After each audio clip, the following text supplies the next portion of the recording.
നമസ്കാരം. സ്ത്രീകളുടെ മാറട് സ്പർശിക്കുന്നതും പൈജാമയുടെ ചരട് പൊട്ടിക്കാൻ ശ്രമിക്കുന്നതും വലിച്ചിഴയ്ക്കുന്നതും ബലാത്സംഗ ശ്രമത്തിനുള്ള തെളിവായി കണക്കാക്കാനാവില്ലെന്ന അലഹബാദ് ഹൈക്കോടതി ഉത്തരവിൽ ഇടപെടാൻ സുപ്രീം കോടതി വിസമ്മതിച്ചു. അലഹബാദ് ഹൈക്കോടതി ഉത്തരവിലെ ചില വാചകങ്ങൾ നീക്കം ചെയ്യുകയോ ഭേദഗതി ചെയ്യുകയോ ചെയ്യണമെന്നായിരുന്നു ഹർജിയിലെ ആവശ്യം. ഹൈക്കോടതി ഉത്തരവിനെതിരെ അഞ്ജലി പട്ടേൽ എന്ന സ്വകാര്യ വ്യക്തി റിട്ട് ഹർജി സമർപ്പിച്ചു.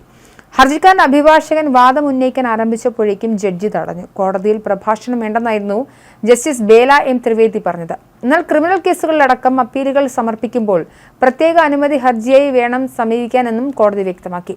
അലഹബാദ് ഹൈക്കോടതി ഉത്തരവിനെതിരെ അതിക്രമത്തിനിരയായ പെൺകുട്ടിയോ സംസ്ഥാന സർക്കാരിനോ മാത്രമേ അപ്പീൽ നൽകാനാവൂ. തുടർന്ന് ജസ്റ്റിസുമാരായ ബേല എം ത്രിവേദി, PB വരാലെ എന്നിവരടങ്ങിയ ബെഞ്ച് ഹർജി തള്ളി.